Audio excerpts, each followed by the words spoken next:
LOC पर trailer दिखा दिया, पीओके की पिक्चर बाकी है।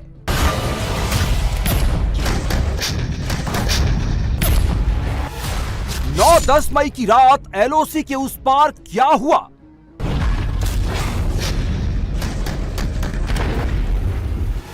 इंडियन आर्मी ने रात के अंधेरे में कैसे दुश्मन पर हमला बोला?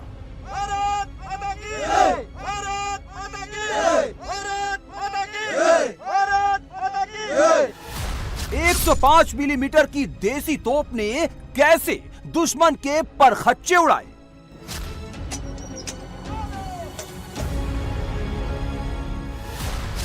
उस रात पाकिस्तानी इन्फेंट्री के अफसर क्यों जान बचाकर भागे?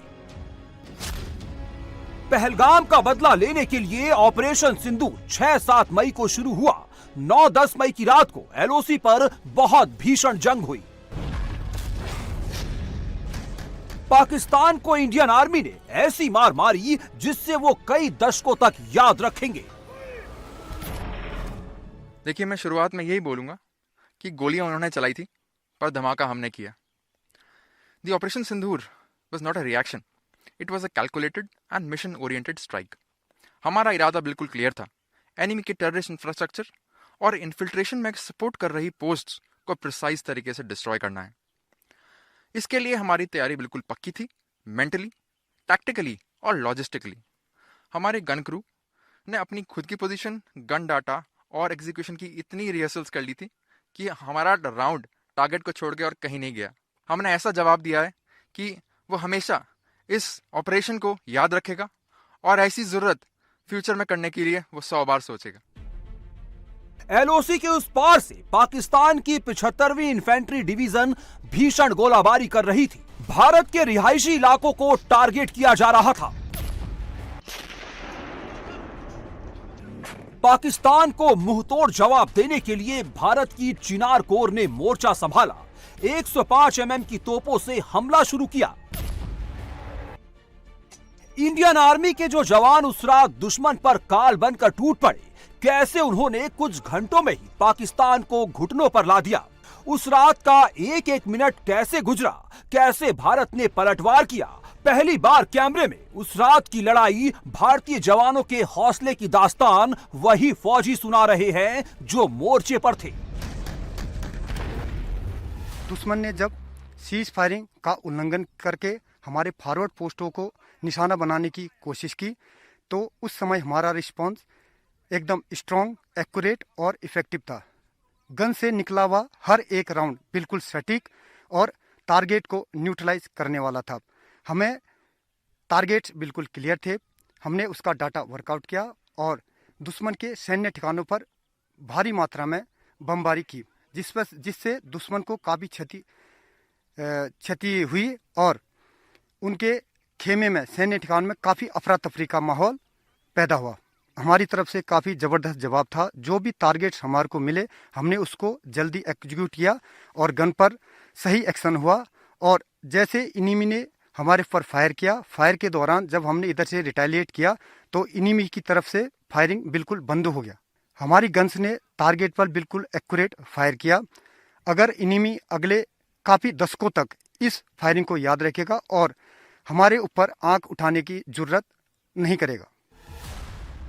चिनार कोर के जवानों ने सुबह होने तक पाकिस्तानी आर्मी के 75वीं इन्फेंट्री डिवीजन के 64 जवानों को ढेर कर दिया। चिनार कोर का पलटवार इतना सटीक और तूफानी था कि पाकिस्तानी इन्फेंट्री में भगदड़ मच गई। चिनार कोर के जवान एलओसी के उस पार पाकिस्तानी फौज के बंकर को एक एक कर उड़ा रहे थे। सुबह तक पाकिस्तान के ज्यादातर बंकर इंडियन आर्मी ने उड़ा दिए थे। सामने से लड़ने के बजाय पाकिस्तानी फौजी पीठ दिखाकर भाग खड़े हुए। ये बात खुद पाकिस्तानी फौज में इन्फेंट्री डिवीजन के एक अफसर ने कबूली है। पाकिस्तानी अफसर ने अपने बचे खुचे जवानों से कहा कि इंडियन आर्मी गोले बरसा रही है, अपनी जान बचाओ और भागो यहां से, मैं भी भाग रहा हूं। उस रात इंडियन आर्मी ने इतनी दहशत कैसे पाकिस्तानी कैंप में मचा दी, इसके पीछे तैयारी थी। पहलगाम हमले के बाद जब प्रधानमंत्री ने करारा जवाब देने की बात कही, उसी दिन से आर्मी अपनी तैयारी में जुट गई थी। दुश्मन को कैसे नेस्त नाबूद करना है, एक एक चीज की तैयारी इंडियन आर्मी ने कर ली थी। गन, तोपखाना और जवानों की पोजीशन सब सेट कर ली गई थी। पाकिस्तान की उन चौकियों के मैप तक सिस्टम में डाउनलोड कर लिए गए थे जो आतंकवादियों की घुसपैठ कराते हैं। मुझे आज भी याद है, फायरिंग के दौरान एक यंग गनर मुझे चिल्ला के बोला, साहब आपने टारगेट दिया, हमने फायर किया, जरा चेक तो करो टारगेट का क्या हुआ। दैट इज द जोश। हाँ, पाकिस्तान की तरफ से भी काफी आर्टिलरी शेलिंग हुई, मगर हमारे काउंटर मेजर्स पक्के थे। मैं गर्व के साथ ये कह सकता हूं कि कोई कैजुअलिटी हमारी साइड से नहीं हुई। हमारा टारगेट क्लियर था कि उनके टेररिस्ट इंफ्रास्ट्रक्चर को बर्बाद करना है। मगर जब उसने हमारे सिविलियन और मिलिट्री इंस्टॉलेशंस को टारगेट करना शुरू किया तो हमारा इरादा भी बिल्कुल पक्का था। अगर हमारे गांव पे गोली चलाएंगे तो हम भी उनकी पोस्ट को मिट्टी में मिला देंगे। हमारा हर एक फायर किया हुआ शेल उनके लिए एक जवाब था। हमने तीन महत्वपूर्ण पिलर्स पर ट्रेनिंग की थी। पहली थी हमारी तैयारी, जो कि मेंटल, लॉजिस्टिकल और टैक्टिकल तीनों तरीके से पक्की थी। हमने हर एक कंटिजेंसी को बार बार रिहर्सल कर लिया था। दूसरा था हमारा सक्षमता। हमें अपने इक्विपमेंट और हमारी टेक्नोलॉजी पे पूरा भरोसा था। हमें पता था कि हमारा इक्विपमेंट कैसे और कब काम करता है। और तीसरा था मिशन ओरिएंटेशन। कमांड पोस्ट से लेकर गन पोजीशन सभी को पता था कि कब, क्या और कैसे करना है। 9-10 मई की रात की सबसे भीषण लड़ाई एलओसी पर लड़ी गई थी। इंडियन आर्मी की चिनार कोर कश्मीर में एलओसी पर सुरक्षा की जिम्मेदारी संभालती है। दूसरी तरफ पाकिस्तान की 75वीं इन्फेंट्री डिवीजन की कई ब्रिगेड भी एलओसी के उस पार पीओके में तैनात है।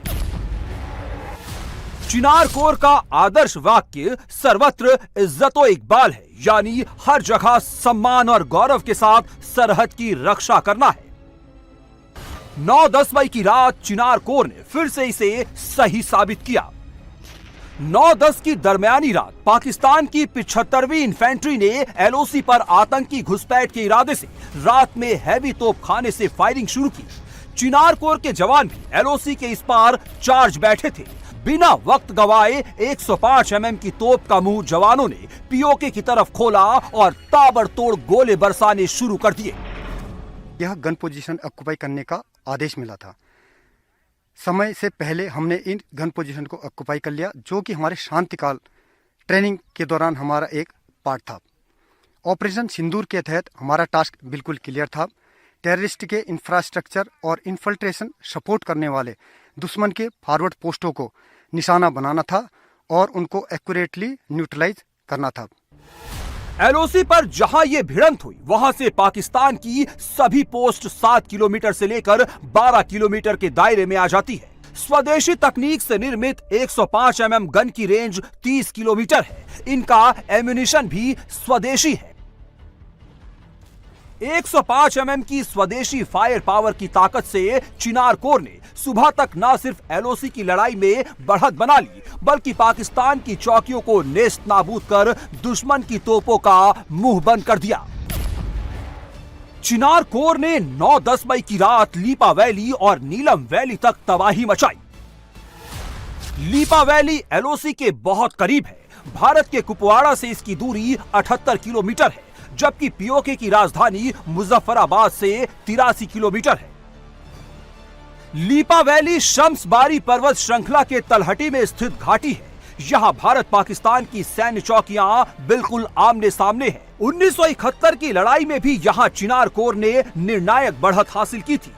इस बार तो चंद घंटे में पाकिस्तान की इन्फेंट्री डिवीजन की धज्जियां उड़ा दी।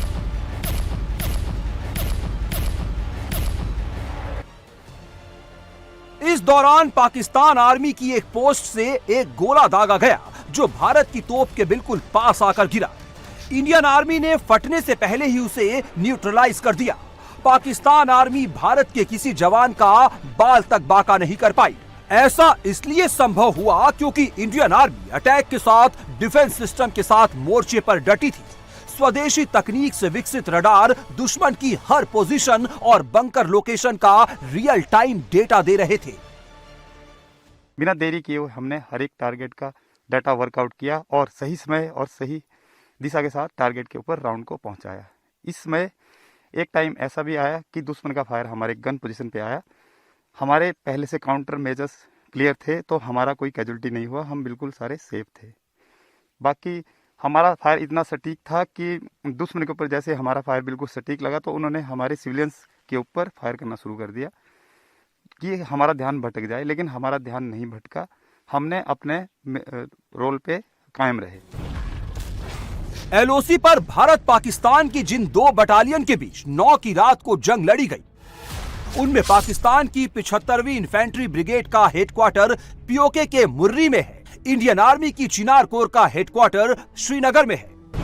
9-10 मई की रात चिनार कोर ने जो कामयाबी की कहानी लिखी है, उसमें 105 mm की स्वदेशी तोप का जलवा और बढ़ गया है। ये तोप जब दुश्मन पर गरजती है तो दुश्मन की कमर तोड़ देती है। इसलिए युद्ध क्षेत्र में भारत ने इन तोपों को आदि शक्ति की प्रतीक चंडी, भवानी और अष्टभुजा नाम दिया है। 9-10 की दरमियानी रात नीलम वैली तक इंडियन आर्मी ने तबाही मचाई। नीलम वैली को भारत में किशन गंगा घाटी के नाम से जाना जाता है। इसका ज्यादातर हिस्सा पीओके में पड़ता है। इसे पीओके का स्विट्जरलैंड भी कहा जाता है।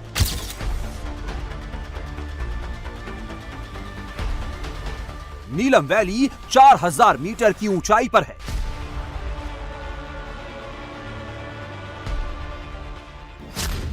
नीलम वैली का केरन गांव एलओसी के दोनों तरफ बसा हुआ है। इसका एक हिस्सा भारत के कुपवाड़ा जिले में पड़ता है, जबकि दूसरा हिस्सा पीओके में पड़ता है।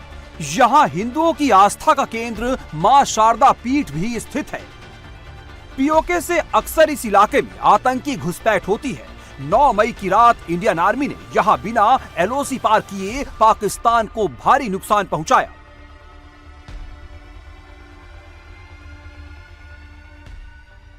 हमारी ट्रेनिंग के हिसाब से हम पहले प्रिपेयर होते हैं। इसका ट्रेनिंग की हमारा जो युद्धाभ्यास करते हैं हम उसके लगभग उससे भी अच्छा इधर से प्रदर्शन करने को मिला हमारे को। जैसे हमारे पूरा प्रिपेयर थे हम कि कैसे फायर करना है, कैसे फायर का जवाब फायर से देना है। तो ये हमने लगातार फायर पावर दिया। जैसे उनका सेलिंग हुई, फिर हमने वहाँ पर जब हमने यहाँ से फायर किया तो फिर सेलिंग बंद हो गई उनकी। एलओसी पर जो देसी तोप रण क्षेत्र का हीरो साबित हुई, उसकी क्या खासियत है ये भी जान लीजिए। इसके 3 मॉडल हैं। सबसे हल्का मॉडल 2380 किलोग्राम और सबसे भारी 3440 किलोग्राम का है।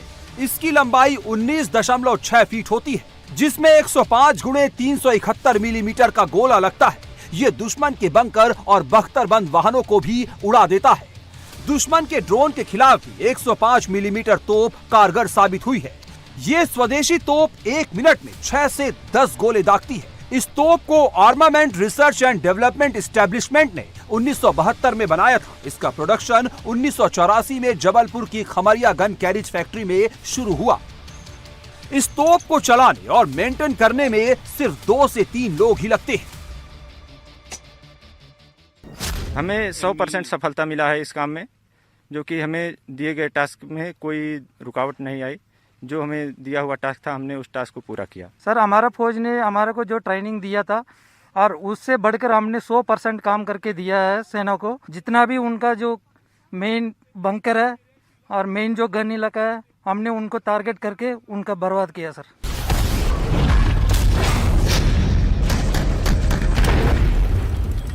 चार दिन की लड़ाई में एक बात साबित हो गई कि पीओके के लिए इंडियन आर्मी पूरी तरह रेडी टू फायर मोड में है।